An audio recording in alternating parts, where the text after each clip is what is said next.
முதன்மை செய்திகள் 50 பார்க்கலாம். கனடாவுடனான வர்த்தக பேச்சுவார்த்தைகளை உடனடியாக நிறுத்துவதாக அமெரிக்க அதிபர் டிரம்ப் அறிவித்துள்ளார். அமெரிக்க தொழில்நுட்ப நிறுவனங்கள் மீது டிஜிட்டல் சேவை வரியை விதிப்பதாக கனடா அறிவித்திருப்பது அமெரிக்கா மீதான நேரடியான அப்பட்டமான வரி தாக்குதல் என்றும் அவர் விமர்சித்துள்ளார். மேலும் அமெரிக்காவுடன் வணிகம் செய்வதற்காக கனடா செலுத்த வேண்டிய வரியை அடுத்த 7 நாட்களுக்குள் தெரிவிக்க உள்ளதாகவும் அதிபர் டிரம்ப் தனது சமூக வலைதள பக்கத்தில் பதிவிட்டுள்ளார். திமுக தலைவர் மு க ஸ்டாலின் தலைமையில் சனிக்கிழமை அக்கட்சியின் மாவட்ட செயலாளர்கள் கூட்டம் நடைபெறுகிறது. சனிக்கிழமை மாலை 6:30 மணி அளவில் காணொலி வாயிலாக கூட்டம் நடைபெறும் என்றும் மாவட்ட கழக செயலாளர்கள், நாடாளுமன்ற சட்டமன்ற உறுப்பினர்கள், சார்பு அணி செயலாளர்கள், தொகுதி பார்வையாளர்கள் என அனைவரும் தவறாமல் கலந்து கொள்ள வேண்டும் எனவும் திமுக பொதுச் செயலாளர் துரைமுருகன் கேட்டுக் கொண்டுள்ளார். சட்டப்பேரவை தேர்தல் நெருங்கும் நிலையில் அதிமுக பொதுச் செயலாளர் எடப்பாடி பழனிசாமி தனது சுற்றுப்பயணத்தை அறிவித்துள்ளார். அதன்படி முதல் கட்டமாக ஜூலை 7ஆம் தேதி முதல் 20ஆம் தேதி வரை சுற்றுப்பயணம் மேற்கொள்ள இருப்பதாக அறிவிக்கப்பட்டுள்ளது. கோவை, விழுப்புரம், கடலூர், மயிலாடுதுறை, திருவாரூர், நாகப்பட்டினம் மற்றும் தஞ்சைக்கு பழனிசாமி செல்ல உள்ளார். 2026 தமிழ்நாட்டில் அமையும் தேசிய ஜனநாயக கூட்டணி ஆட்சியில் பாஜக அங்கம் வகிக்கும் என மத்திய அமைச்சரும் பாஜக மூத்த தலைவருமான அமித்ஷா தெரிவித்துள்ளார். நாளிதழ் ஒன்றிற்கு பேட்டியளித்த அவர் அதிமுகவை சேர்ந்த ஒருவரே முதல்வர் வேட்பாளர் என கூறிய போதும் அதிமுக பொதுச் செயலாளர் பழனிசாமி பெயரை குறிப்பிடவில்லை. பாஜக கூட்டணியில் விஜயின் தாவேகா இணையுமா என்ற கேள்விக்கு தேர்தல் வரும்போது அனைத்தும் தெளிவாகும் என்றும் அமித்ஷா கூறியுள்ளார். 2026 தேர்தலில் யார் தலைமையில் ஆட்சி என்பதை மத்திய அமைச்சர் அமித்ஷா மற்றும் அதிமுக பொதுச் செயலாளர் பழனிசாமி பேசி முடிவு செய்வார்கள் என்று பாஜக மாநில தலைவர் நயினார் நாகேந்திரன் தெரிவித்துள்ளார். நெல்லையில் செய்தியாளர்களிடம் பேசிய அவர், எடப்பாடி பழனிசாமி தலைமையில் ஆட்சி அமையும் என்று அமித்ஷா ஏற்கனவே கூறிவிட்டதாக தெரிவித்தார். தமிழ்நாட்டில் கூட்டணி ஆட்சியை மக்கள் விரும்ப மாட்டார்கள் என்று அதிமுக முன்னாள் அமைச்சர் வைகை செல்வன் தெரிவித்துள்ளார். அமித்ஷாவின் பேட்டி குறித்து கருத்து தெரிவித்துள்ள அவர், ஒரே கட்சி ஆட்சி செய்ய வேண்டும் என்றுதான் மக்கள் விரும்புவார்கள் என்று தெரிவித்தார். தேசிய ஜனநாயக கூட்டணியால் தமிழகத்தில் ஆட்சி அமைக்க முடியாது என திமுக செய்தி தொடர்பாளர் டி.கே. இளங்கோவன் தெரிவித்துள்ளார். புதிய தலைமுறைக்கு பேட்டியளித்த அவர், தேசிய ஜனநாயக கூட்டணி ஆட்சி என்பது அமித்ஷாவின் கனவுகளில் ஒன்று என்று குறிப்பிட்டார். தமிழே பேசத் தெரியாதவர்கள் டெல்லியிலிருந்து தமிழ்நாட்டை ஆள நினைப்பதாக திமுக மூத்த வழக்கறிஞரும் எம்பியுமான பி. வில்சன் விமர்சித்துள்ளார்.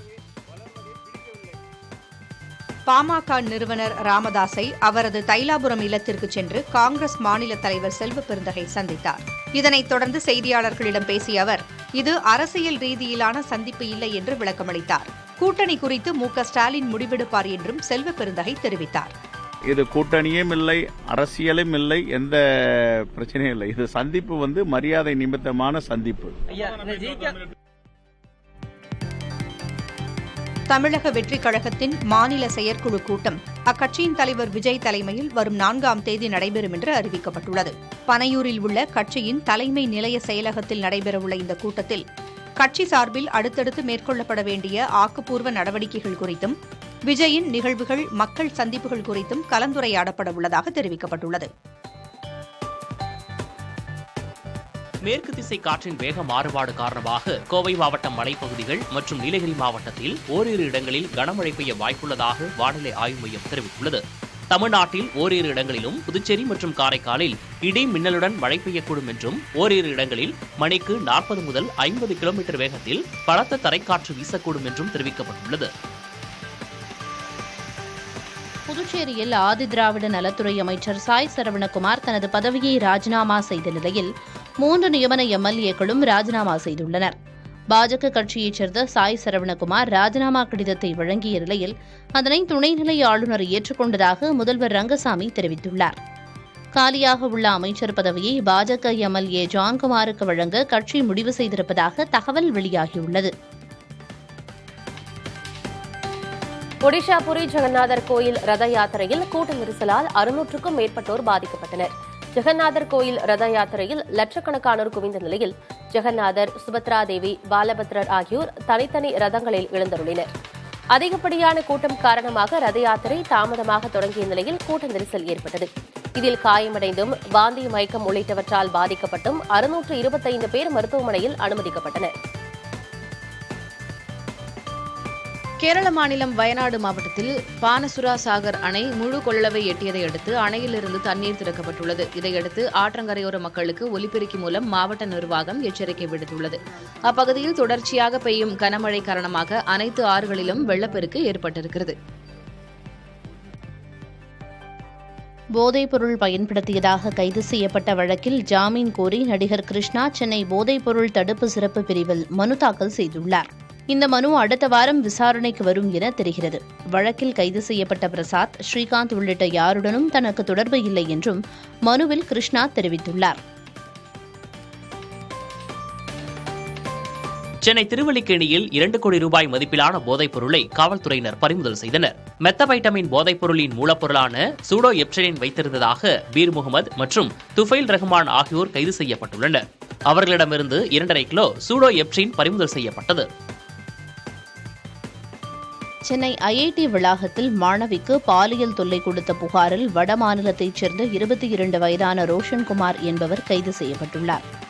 ஐஐடி வளாகத்தின் ஃபுட்கோர்ட்டில் உணவகம் ஒன்றில் வேலை பார்த்து வந்த ரோஷன்குமார் மாணவிக்கு பாலியல் தொல்லை கொடுத்ததாக குற்றச்சாட்டு எழுந்தது.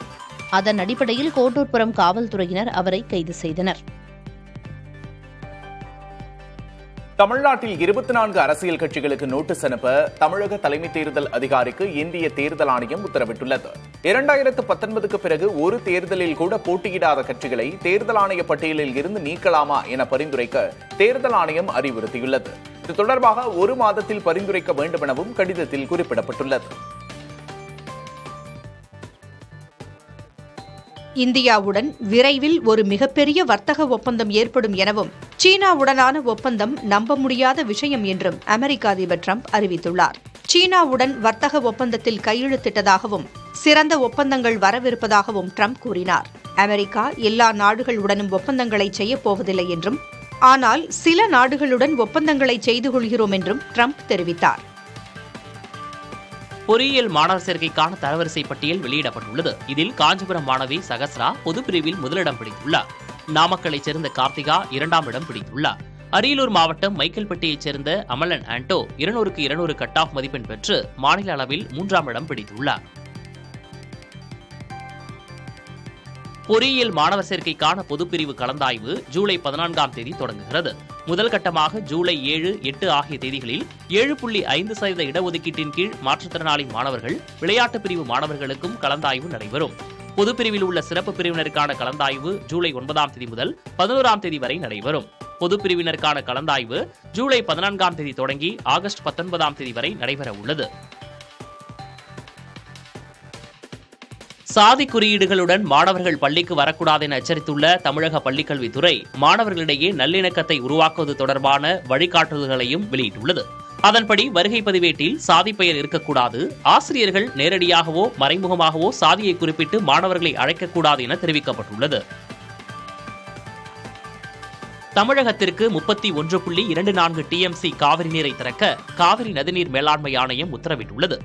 உச்சநீதிமன்ற உத்தரவுப்படி ஜூலை மாதத்துக்கான நீரை திறக்க கர்நாடக அரசுக்கு மேலாண்மை ஆணையம் உத்தரவிட்டுள்ளது. டெல்லியில் உள்ள காவிரி நதிநீர் மேலாண்மை ஆணையத்தில் 41வது கூட்டம் அதன் தலைவர் SK ஹால்தார் தலைமையில் நடைபெற்ற நிலையில் கூட்டத்தில் தமிழக, கர்நாடகா பிரதிநிதிகள் பங்கேற்றனர். அதிமுக உட்கட்சி விவகாரம் தொடர்பாக நடத்தப்பட்ட முதற்கட்ட விசாரணை குறித்த உத்தரவு எப்போது பிறப்பிக்கப்படும் என்பதை தெரிவிக்க இந்திய தேர்தல் ஆணையத்துக்கு சென்னை உயர்நீதிமன்றம் அறிவுறுத்தியுள்ளது. ஆரம்பகட்ட விசாரணையை தேர்தல் ஆணையம் தாமதப்படுத்துவதை தவிர்க்க வேண்டும் என எடப்பாடி பழனிசாமி தாக்கல் செய்த மனுவில் சென்னை உயர்நீதிமன்றம் இவ்வாறு கேள்வி எழுப்பியுள்ளது. விசாரணை முடிந்து 2 மாதங்கள் ஆகியும் எந்த உத்தரவும் பிறப்பிக்கப்படவில்லை எனவும் பழனிசாமி தரப்பு வழக்கறிஞர் வாதத்தை முன்வைத்திருந்தார்.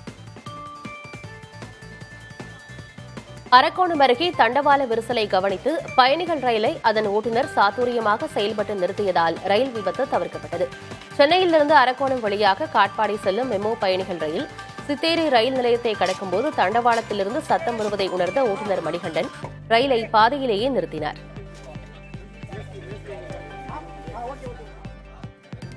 புதுச்சேரி மக்களின் நீண்டகால கோரிக்கையான மாநில அந்தஸ்து வழங்க வலியுறுத்தி டெல்லியில் பொதுநல அமைப்புகள் போராட்டம் நடத்தின. சட்டமன்ற உறுப்பினர் நேரு தலைமையில் நடைபெற்ற ஆர்ப்பாட்டத்தில் மத்திய அரசை வலியுறுத்தி முழக்கங்கள் எழுப்பப்பட்டன. மாநில அந்தஸ்து கோரி சட்டமன்றத்தில் 16 முறை தீர்மானம் நிறைவேற்றியும் மத்திய அரசு செவி சாய்க்கவில்லை என்று ஆர்ப்பாட்டத்தில் பங்கேற்றவர்கள் குற்றம் சாட்டினர்.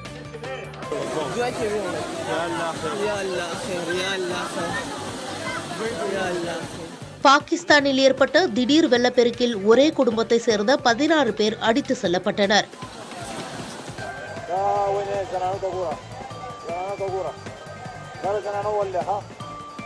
கைபர் பக்துன்குவா மாகாணத்தில் உள்ள ஸ்வார் ஆற்றில் திடீர் வெள்ளம் ஏற்பட்டுள்ளது.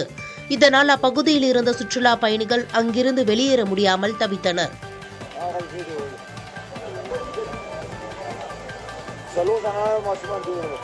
இதில் அந்த சுற்றுலா பயணிகள் குழுவில் இருந்த ஒரே குடும்பத்தை சேர்ந்த 16 பேர் வெள்ளத்தில் அடித்து செல்லப்பட்டனர்.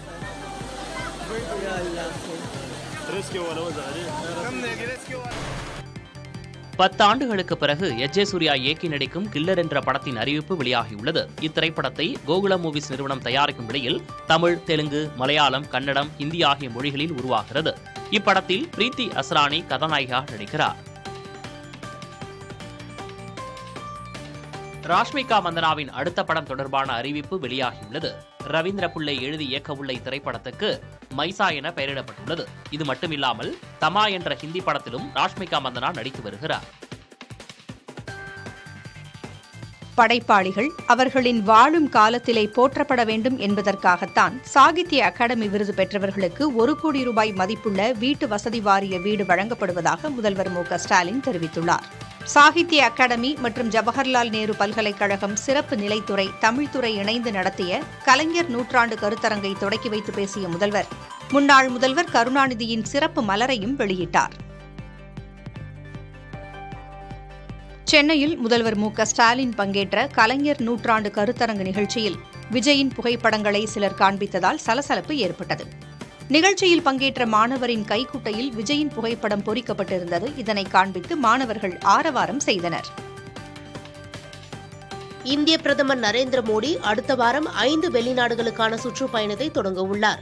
ஜூலை 6 மற்றும் 7 தேதிகளில் பிரேசிலின் ரியோ டி ஜெனிரோவில் நடைபெறவுள்ள பிரிக்ஸ் கூட்டமைப்பு நாடுகளின் உச்சி மாநாட்டில் பங்கேற்கிறார்.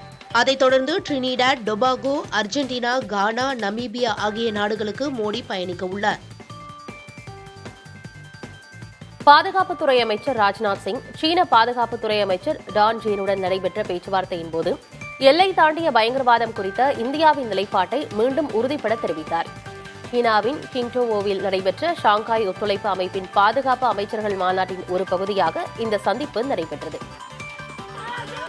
உத்தராகண்ட் மாநிலத்தின் ருத்ரபிரயாக் மாவட்டத்தில் அலக்நந்தா ஆற்றில் கவிழ்ந்த பேருந்தை தேடும் பணிகள் தீவிரமாக நடைபெறுகின்றன. 3 பேர் இந்த விபத்தில் உயிரிழந்த நிலையில் ஆற்றில் மாயமான 10க்கும் மேற்பட்டோரின் நிலை கேள்விக்குறியாகியுள்ளது.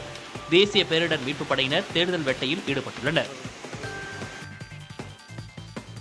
இந்திய அரசமைப்பின் முன்னுரையில் உள்ள மதசார்பின்மை மற்றும் சோசியலிஸ்ட் ஆகிய வார்த்தைகளை நீக்க வேண்டும் என RSS கூறியிருந்த நிலையில் RSSின் முகமூடி கிழிந்திருப்பதாக மக்களவை எதிர்க்கட்சித் தலைவர் ராகுல் காந்தி விமர்சித்துள்ளார். இது தொடர்பாக தனது எக்ஸ் பக்கத்தில் பதிவிட்டுள்ள அவர் RSS பாஜகவுக்கு மனுஸ்மிருதிதான் தேவை என்றும் சாடியுள்ளார்.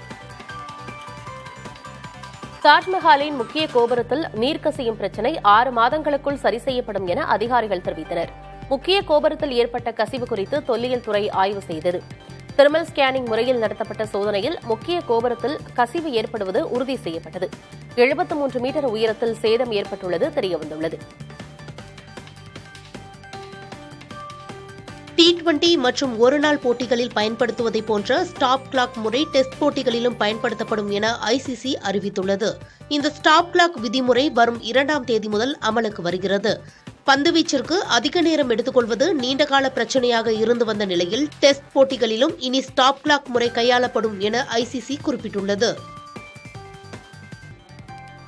தென் மாவட்டம் மற்றும் கொங்கு மாவட்டங்களில் முதற்கட்டமாக மாவட்ட பொதுக்குழுவை கூட்ட பாமக நிறுவனர் மருத்துவர் ராமதாஸ் உத்தரவிட்டுள்ளார். அன்புமணிக்கும் மருத்துவர் ராமதாசுக்கும் இடையே மோதல் நீடித்து வரும் நிலையில் புதிதாக நியமித்த நிர்வாகிகள் அறிமுகம் மற்றும் மாவட்ட பொதுக்குழு கூட்டத்தை நடத்த ராமதாஸ் உத்தரவிட்டுள்ளார். பள்ளிகளில் மாணவர்களை கல்வி தவிர வேறு எந்த பணிகளுக்கும் பயன்படுத்தக்கூடாது என ஆசிரியர்களுக்கு அறிவுறுத்தல் வழங்கப்பட்டுள்ளதாக பள்ளி கல்வித்துறை அமைச்சர் அன்பில் மகேஷ் தெரிவித்துள்ளார். தருமபுரியில் செய்தியாளர்களிடம் பேசிய அவர், ஜூலை மாதம் 2346 இடைநிலை ஆசிரியர்கள் தமிழகம் முழுவதும் பணியமர்த்தப்படுவார்கள் என்றும் அவர் கூறினார். காதல் விவகாரத்தில் சிறுவன் கடத்தப்பட்ட வழக்கில் புரட்சி பாரதம் கட்சித் தலைவரும் எம்எல்ஏவுமான பூவை ஜெகன்மூர்த்தியின் முன்ஜாமீன் மனுவை சென்னை உயர்நீதிமன்றம் தள்ளுபடி செய்துள்ளது. வழக்கு விசாரணையின் போது பூவை ஜெகன்மூர்த்திக்கு ஜாமீன் வழங்க காவல்துறை தரப்பில் கடும் எதிர்ப்பு தெரிவிக்கப்பட்டது. சிறுவன் கடத்தலுக்கு ஜெகன்மூர்த்தி மூளையாக செயல்பட்டதாகவும் விசாரணைக்கு ஒத்துழைக்கவில்லை எனவும் முன்ஜாமீன் வழங்கினால் சாட்சிகளை கலைத்து விடுவார் எனவும் காவல்துறை தெரிவித்திருந்தது.